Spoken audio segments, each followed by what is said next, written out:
I want to start by talking about something that came up in August. Diane and I were having a conversation. She was talking about a family of hers that was really busy and trying to fit things into various spots in their year. And I remember her saying something and remember thinking, oh my goodness, that's so true. But I thought, I'm going to wait till October to share this because it seems even more relevant then. So this is what she said. She said in reference to this family, I really wish this family would remember that our lives are a steady crescendo from August to December. And I love thinking about it like that because realistically, it is a steady a crescendo. It doesn't matter how purposeful we are about creating margin. Things just kind of creep up in November and December, and things just get bigger and bigger, and our schedule gets wilder and wilder. Sometimes even our schedule ends up looking like this, where our crescendo has kind of blown its way past the staff and past the notes. And so I thought it might be helpful to sort of just talk through some ideas about how we can prevent an unruly crescendo during this time of year when things are only going to get busier and busier. So obviously, the first thing that I would say to you is boundaries, and you know that. Boundaries are really popular to talk about right now, but it's popular to talk about because it's really healthy to have them. And so especially if you give makeup lessons, just knowing exactly what the boundary is for makeup lessons could really be helpful. Just reminding yourself it's okay to have a boundary, and then it's okay to enforce my boundary so that I can make sure that I have the space and the time and the energy I need to do what I need to do. But another thing that I found really helpful is to think about and differentiate high value, low value, and mid value requests for our times. So a high value request would be something where it's obvious that it's a yes. You have an opening, you need more money, you have a new student. Can I have lessons? Yes. Let's have an interview and see if we're a good fit for each other. That's an easy yes to say because everything points to that being a high value request. A low value request would be something like maybe 3 of your piano students want you to come to their classroom music program. And so you think, well, I'd love to go and I'd love to show them that I care about them, but there are other ways I could do that. If I say yes to one student, I have to say yes to the others. And then I probably just don't even have time in my schedule to do that. So that's a low value request. You can easily say no to that, or maybe not so easily, but you know that you should probably say no to that. The mid-value requests are the ones where all the problems are.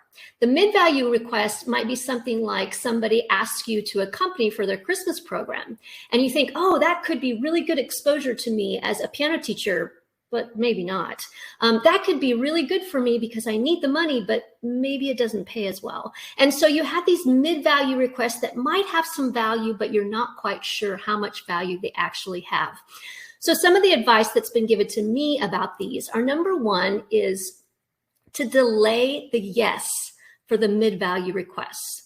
Delaying the yes gives us actually space in which to actually look and see and envision it on a realistic calendar. So it's possible that even though you don't know exactly when your friend's Christmas party is, or when that Christmas concert is that you always take your kids to, or when your family gathering and you don't know you don't know when those are exactly, but you can kind of tentatively put those in spaces in your calendar so that when you look at the month of December, you can say, oh, wow, well, that week's probably going to be pretty busy, so I probably shouldn't say yes to those kinds of mid-value requests.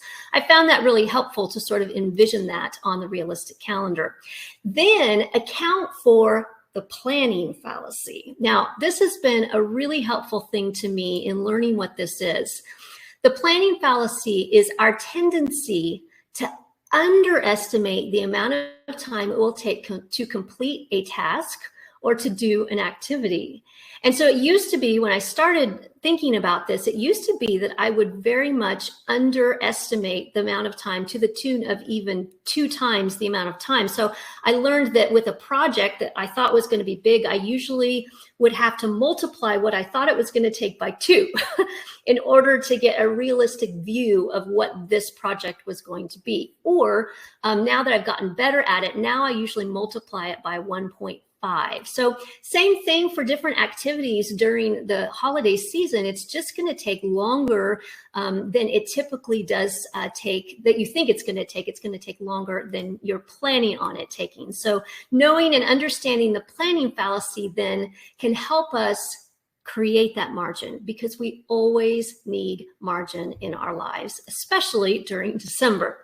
So bringing it back to music for a moment, I think it's important for us to acknowledge that Christmas, holiday, and winter music is a high value proposition for most students. Most students absolutely will want to play Christmas holiday music. And so they will say yes to it. They'll be excited about it. And actually, it should be considered a high value proposition for us as teachers as well, because it's during these months that we actually get motivated students, excited students, and students who are willing to learn new things. Hey, Diane, you suddenly appeared for some reason. So if you want to capitalize on that motivated and excited student and a student who's willing to learn new things, then this is the time of the year necessary, or that is really helpful to do that kind of thing. So we believe then that even with holiday music, every age and level of student deserves absolutely beautiful music. It doesn't matter what level they are, how easily they're playing, they deserve absolutely beautiful music. They deserve inspiring music, music that inspires them to play beautifully, and then confidence boosting music, music that makes them feel like they're advancing and actually moves them forward in their music study. So this is why we create Music Kids Love, Music Teens Love, and Music Adults Love. It's so that kids, teens, and adults love practicing music. So I hope that you're excited about teaching holiday music, because this is a real opportunity for us to help our students move forward, not just, review concepts, but actually move forward and get better at things and prepare them for even the things they'll be learning in January.